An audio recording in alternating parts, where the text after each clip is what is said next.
Welcome to Boost Your Exposure Challenge Module 2.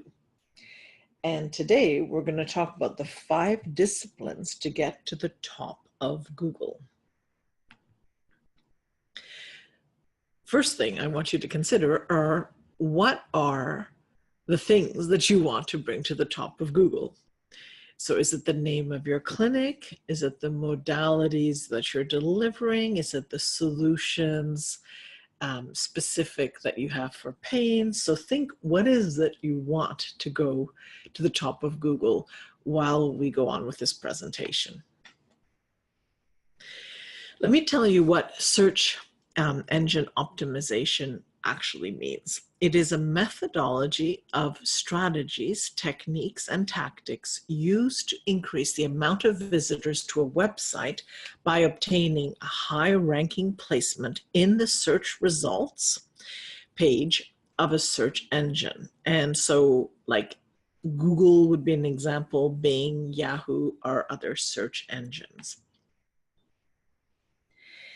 So let me take you on a journey when you are the one looking for a solution to your problem. And this is important to reverse it, as you'll see, because when you're looking, it makes sense what you're looking for, and this will help you understand SEO much better. So let's pretend you're looking for a solution for neck pain. What do you do first? The first thing you're likely to do is ask friends. And as we've seen in Module 1, other people's opinion has a large impact on decision making. So, and we'll go much more into depth on that in Module 4. But let's say that the issue is more private or personal, or it's 2 a.m. and the issue is truly top of mind. Where do you go next? I imagine that you're no longer holding on to the last copy of the Yellow Pages unless you live on a remote island like I do. You're either going to search Google or YouTube for pain relief for neck pain. What shows up will depend on what you put in the search engines. Since video is by far the most popular form of social interaction, many people will actually first use YouTube even before Google. YouTube is designed as a how-to platform. This means you'd be looking for something like how to fix my neck pain or how to get rid of neck pain naturally. The YouTube videos that show up to answer your question will have the keywords you are looking for. When you look on Google, the first thing you'll do is likely to key in sentences like best chiropractor near me or Bowen therapist in Vancouver. Most people know the difference between paid Google ads and organic positioning on the first page of Google search. Both have their merits, but unless you understand and then implement the 5 important steps to being visible on Google, you will be wasting your money if you choose the paid option. And this is why it is very important to understand the steps necessary to reach to be optimized on the first page of Google. So we're going to show you an interview with Doug Foley. And while the interview goes on, you'll need to take an inventory of where you stand. And in the following module, you will better understand why SEO is not worth paying for until you've started to implement the 5 disciplines.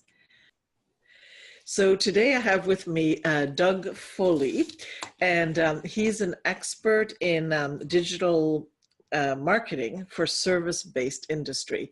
And so it's going to be an amazing opportunity to ask a whole bunch of questions. But first, Doug, maybe you could start and then tell us what you think is super important to know when people want to rank on Google. Absolutely. So first and foremost, thank you for having me. It's probably one of the most passionate subjects I have. I love helping health practitioners because of the value they are able to bring to people's lives and how they can enrich their lifestyle. So it's an honor to be on with you today. The reason I chose to create an agency was because I wanted to take the exact same tools that some of the biggest agencies and biggest companies in the world use and teach small business owners and entrepreneurs how to use them to compete online. And you actually just brought up probably one of my favorite subjects, which is SEO, strictly because there's so many myths about becoming like number one on Google and all of a sudden like this flood of business is going to come your way. There's actually 5 other things that are more important than SEO that business owners can do, and they can do them very easily and quickly, which I believe will tie into your course as well as your challenge, that they can just set these simple things up and be way ahead of the competition. Are you ready to dive into those now? Absolutely. Okay, perfect. The first one is your business listing. So if you were to go on a mobile phone today and type in, what's the best Italian restaurant in New York City? The first thing you're going to see is a group of ads, but then you're going to see on your screen a little map with a whole bunch of pins. Those pins are actually business listings for physical restaurants, generally speaking, Italian restaurants. The second most important thing you're going to notice is the reputation. So all of the reviews. So if you were to click one, you're going to look and you're like, oh, this one's got 2 stars. I'm going to skip that and go to the second one with 4 or 5 stars. And then you're going to open it up, which leads to the third thing, which is the website. After that, you're going to click the link to the menu because you want to know what they have. You want to see the prices. You want to see if there's any specials or a price fix menu if you've ever been to New York to the Italian restaurants. And then, but the problem is, if that website's not mobile and you can't find the menu, you're going to go back. And then you're going to move down the list again to the one that is highly rated and has a mobile-friendly website. From there, you're going to be looking at social. So if you're going to New York and you didn't find necessarily what you're looking for in your Google search, you're going to reach out and say, hey, I'm going to New York. Does anyone have any recommendations? And chances are, if you went through your feed right now, you are going to see somebody asking for a recommendation, whether that's a service expert or whether that's things to do in a given location. But that's tied back to the actual physical business location. If you didn't put that in there correctly, what happens is it doesn't pull up that little snippet of your information that also holds your reputation. So you can see how these things start to build on one another. And then the fifth, and least important before SEO, is ads. Although it's the top element in most searches, if it's highly competitive term, for a business owner, it's more important than SEO because chances are what you're competing against may not have a high enough search volume that trying to rank for SEO just isn't worth your time. If you do the other 5 things first, you're going to see in a more immediate return, whereas SEO tends to take 6 to 9 months before you'll even start seeing results. And if, like, being a small business owner myself, I don't have 6 to 9 months to wait for new customers to walk in the door, which is why it's really important to do the free wins first, which is your website, building your reputation off the customers you have, making sure that you have a presence on social, and then just making sure your website's friendly.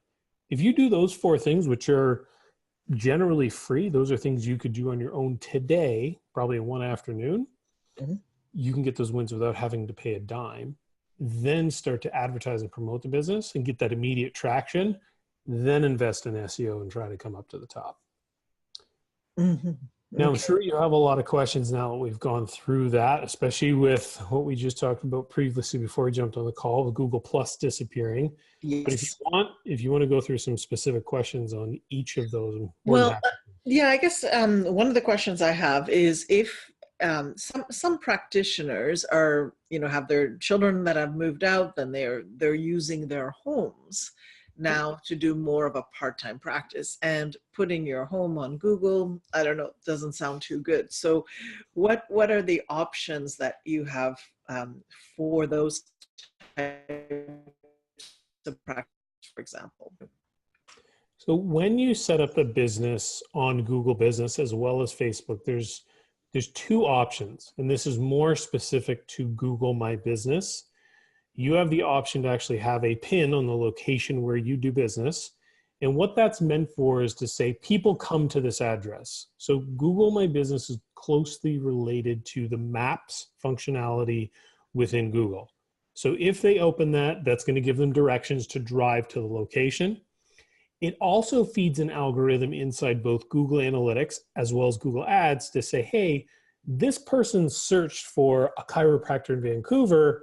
They drove to the physical location. Let's check that off and say that's a conversion. We want more people to do that. However, if you're not comfortable having people know your address, then you would list it as what's called a service area location.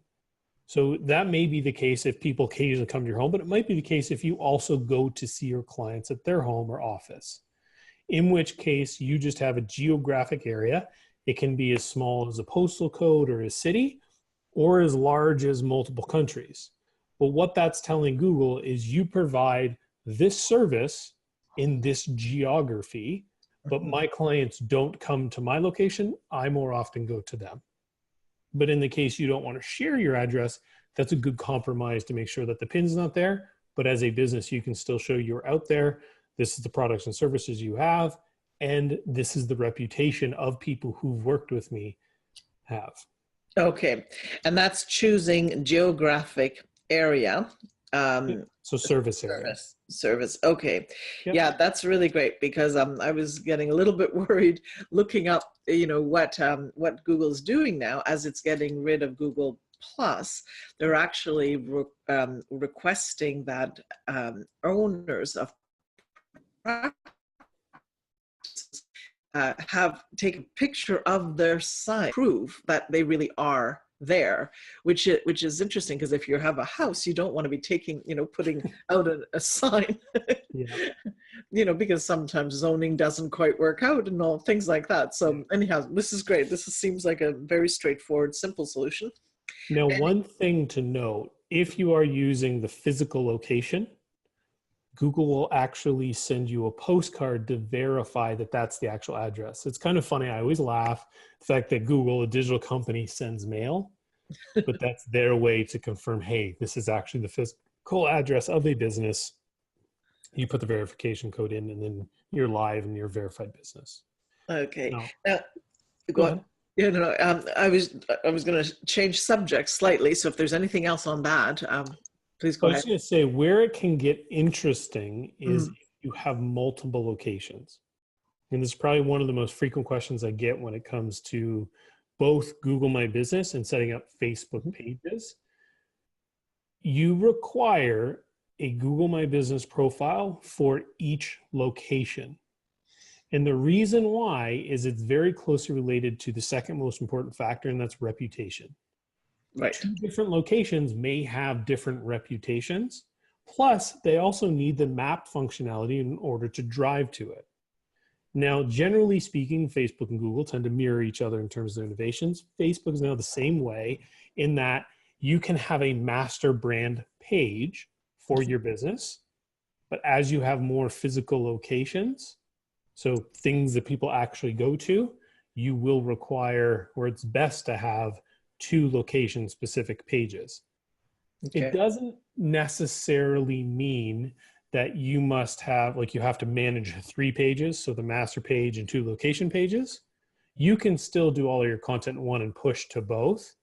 It just allows people to check in when they get somewhere. So they're going to a spa, a restaurant, or a chiropractor, hey, just had the best massage of my life. They can tag that specific location. They can write a review. It's a really good, easy, free way to build your reputation and get people to talk about your business. So again, it's not something you have to pay for. It's just low-hanging fruit. Yeah. Okay. Yeah, I actually do explain a bit about reviews and how you can get that, because it's very important to use, the reputation you have and augment it, because people are talking about you anyways. So you may as well have people that, are pleased with you to remind them.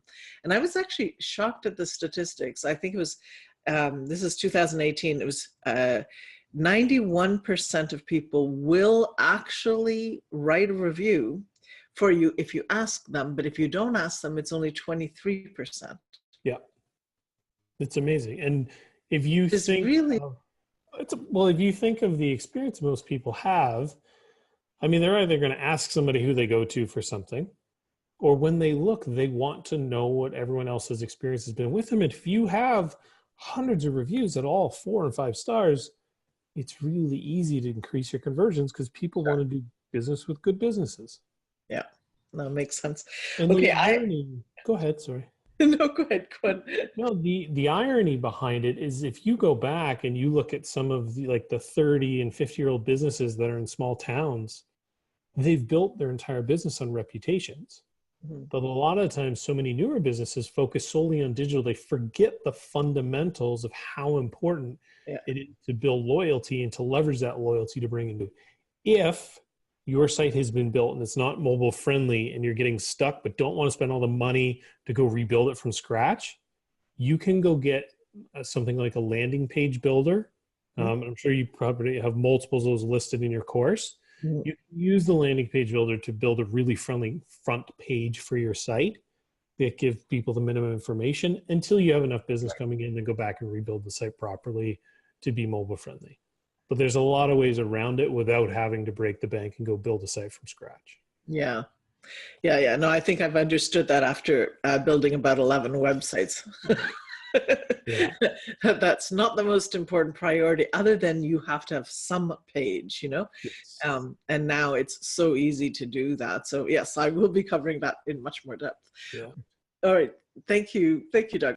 So summary of the video is the 5 steps to the top of Google is your business listing, your reputation and reviews, your website, your social media, and ads.